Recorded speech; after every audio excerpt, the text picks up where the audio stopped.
Morning guys, Mark Farashi, ProTech Dog Training, heading into town to work Simba at the park. Now Simba's, I wouldn't call it a problem, but his main thing is drive. He is a drivey little boy. Even from when I first got him in, he would dive on any stick and he wouldn't let go of it, and he's still that way. He's got a lot of go juice, and he's over the top.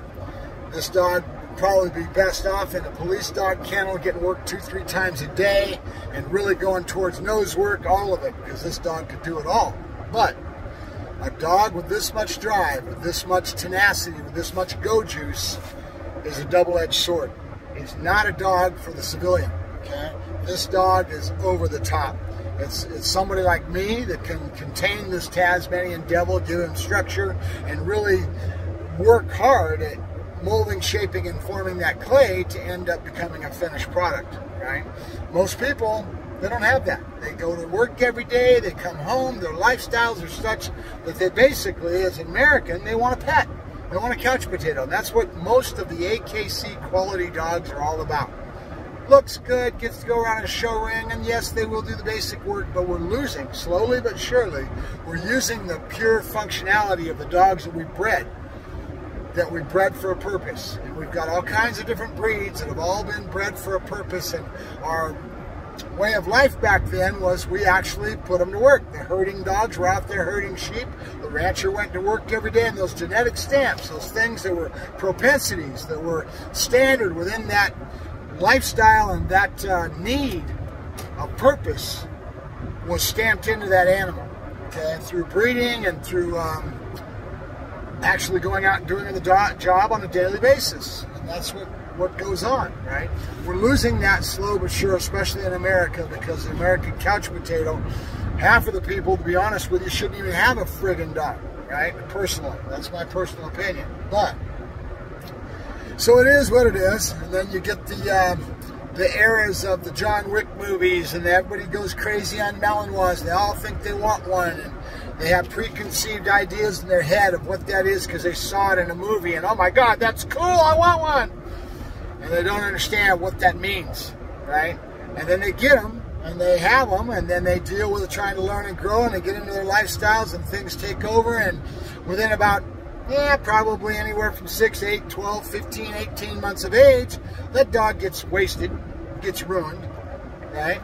And then the dog ends up going to waste because he's not being put to work in that way. And all that energy and all those drives go spinning out in different directions. And there's where behaviors come in, these negative behaviors that people, right now, as a good example, Simba, because he's got so much energy and so much go juice, he's starting to go crazy on barking at other dogs in the kennel, and in the crates. So he's sleeping next to Draco, a Dutch Shepherd, in the trailer at night with me, and he's fine in that context because I give him a bone to chew on, and I kind of have a pattern that kind of takes him away from that energy. But when I go to put him in the truck and I want to travel with him and Draco, he's winding up so bad right now. And it's just, these are the sort of things. Behaviors kind of come with maturity, and and the dog with this kind of drive will take off on a loop, and he'll spiral up, and boom, you got a huge behavior problem, right? How do you solve that? You got to be smarter than the dog. It takes somebody like me that's experienced at it, right? So right now, this dog is also all that and then some. He's growling before he goes into the crate. Why? Because I've kind of pinched his flank trying to get him to go in, and now he's taking an adverse to it. So we've got to change patterns. Right now, all I'm doing is throwing food into the crate. I'm not putting my hand on his rear end anymore because he's got this attitude. And he'll mature into spinning on you in that crate and end up nailing you as time goes along. This dog is a lot of dog. You got to really pay attention, really be aware of and cognizant of behaviors that will start to manifest and spin out of control. And now you got a whole problem that you've got to overcome. So what is the answer to that? First off, don't let him get started. Being aware of it, seeing it. Right when you see it, make sure you either nip it in the bud or you do something to avoid that behavior from setting in. Example, right now I'm putting food in his nose, and I'm holding the collar and I'm throwing it in. I'm saying, hup, and I'm kennel. And right away now he's got his food in the kennel and his mind is in the food. right? So he's no longer thinking about his ass end getting pinched or getting shoved into the kennel where he's growling and wanting to spin around. This behavior could manifest and get worse, and pretty soon you got a major problem. And the dog will mature into these behaviors, and like I said, that's word like arrow. Arrow would spin on that kennel, come right back on you, and that's because of lack of understanding, a lack of knowledge in regards to what do you do when something like that happens. So again, what is your rules? First off, if it starts, figure out a way to avoid that behavior from even starting. Be conscious and cognizant, in other words, be aware of when you see it, trying to avoid it from happening and or nip it in the bud as best you can. Right now, I'm putting on a collar on Simba. What happens with a collar, though, is you put it on a 2 or 3 and he's getting zapped, and now he's so excited he starts barking, and now he gets panicked because he's getting zapped, and it gets worse, right?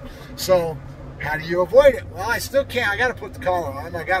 So I put it on vibrate. That seems to be working. See what I'm saying? You got to be smarter than the dog. You got to play with things and figure out a way. How do I get away from first letting the behavior manifest and get started? And 2, if you need to, nip it in the bud so you avoid that behavior from happening. With Simba also, he's very high energy outflow, so now he's starting to bark in his kennel, right? So I go to leave and he's upset because you're walking out of the door and bark, bark, bark, bark. So we use startle techniques, we use throw chains, and we have to nip it, and we have to work our way through that and not allow it to set in. Don't allow it to keep going, right? Change that better, counter condition it, whatever you need to do to be smarter than that animal, right? And that's the key between a professional and somebody that has no knowledge, because they get frustrated, upset, and they try to take this head on, right? And then you have conflict. I'll give you a good example of that. With Simba, he will grab a stick on the ground and just throw himself into it and want to keep it in his mouth, and now you've got to get him to try to let go of it. He doesn't want to let it go. It's all these drives, all this genetic stamp that's in this dog. So now the physical way to do it is to kind of choke him out, or I put my finger on his Adam's apple where he can't really breathe. If it doesn't feel good, he finally kind of kicks and he lets it go. But that's not going to be the answer to stop him from doing that behavior, right? He's going to keep doing it, and it's going to get worse and worse on you. So where's your answer? And this is why we're getting into this long-winded conversation. So yesterday, when you saw me doing that 2 tugs, and I'm doing that whole game that you see me doing, throwing the tug one way and now it dies. There's no more live prey in it at all. And then right away I bring that second one out and I move backwards out of the chute and I let him come up to my chest and grab that second item. Play with him, play with him, play with him, go over and grab that other tug off the ground, get all the dirt and nastiness off of it, and then throw him one way, and again the prey dies, right? And then I right away go right back. So I create a behavior loop. What are we trying to do when we're doing that? We're getting the dog to do what's called spitting dead. As soon as the prey dies, he spits it and comes back up for more. And what I want is I want the dog to learn to spit it and come back up to the chest and nail the person in the chest, center mass, right? There's nothing more intimidating than having a dog come at you with full force in center mass. That's personal protection. That's what I do. Okay, that's why the name of my business is Pro Tech, right? I do personal protection. I don't play sport, right? So what you're doing with this whole game is a lot of little things, right? One of them is spitting dead. Second is getting him to come up to the chest and nail you right in the chest center mass within a behavior loop that you're creating. And then you saw me going in and I'm doing what's called capping. I'm making the dog stop. He sits, doing impulse control, shaking that object around him and teaching him that he's not supposed to go after that object, after the tug, after the ball, whatever that toy that stimulates that drive, whatever it may be that he wants. We're making him give us a behavior, and then we're getting into yes, boom, and then he gets to go out and get into that toy again, right? So we're creating a behavior loop within the work that causes him to spit dead, come back up into the center mass. Capping, right? So we're doing all these little things to get impulse control in this dog that has so much drive that you need to have something that creates behaviors that you end up creating something and shaping and forming it Because you're not going to win if you try to choke the dog off of it, take it away from him. You're only going to make it worse with a dog like Simba. He's got so much drive that you're not going to make it better. It's going to get worse. We call this conflict because you're in conflict with the animal from what he wants and his drives and what you want. So you have to trick the dog. You have to figure out a way to get the dog to give you what you want, and it takes time, methodical patterns of behavior, again and again, thousands of times, until you now create a behavior loop that changes the dog's behavior, okay? So that's when you hear us talking about conflict. This is a good example of the conflict. Conflict will be caused because you're trying to choke the dog off of it or grab it out of his mouth and fight the dog. You're only going to make it worse. You're not going to make it better. That's why two-ball, you hear us talking about two-ball, two tugs, that sort of thing. Prey dies, it comes up to that second item, okay? There's a big, big method and a very viable method. It works very well, okay?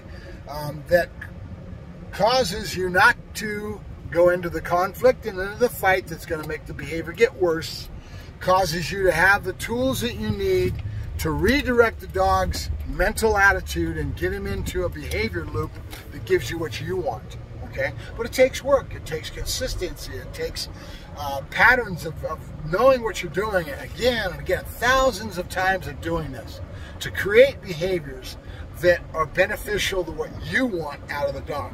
Okay? It's not necessarily what the dog wants, but he doesn't know any better, right? So you have to mold, shape, and form that behavior in the directions that you want it to go.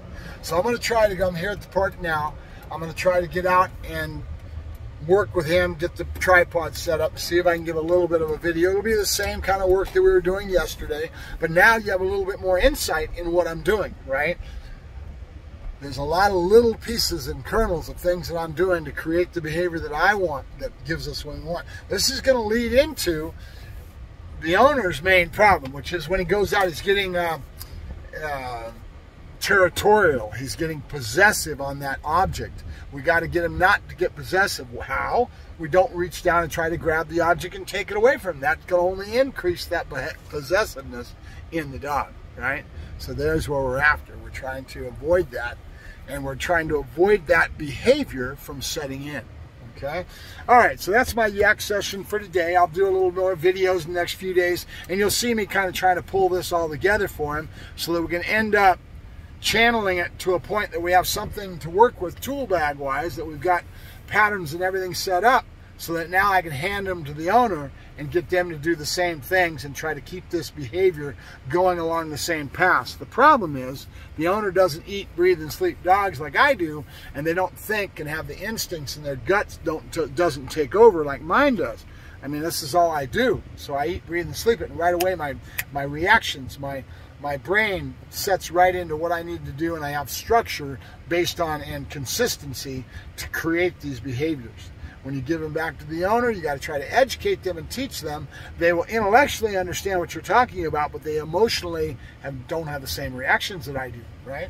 And that takes time. It takes you learning and growing with your animal to a point where you start to be able to do the same things and understand why we've done it, how we've done it, and then how to keep it up, right? Because if you don't keep it up at home, these behaviors are going to slide, and that genetic stamp is going to take over, and that beast that we have in the dog, and Simba is the example we're using right now, is going to come back and manifest itself all over again, and you're not going to overcome the problem.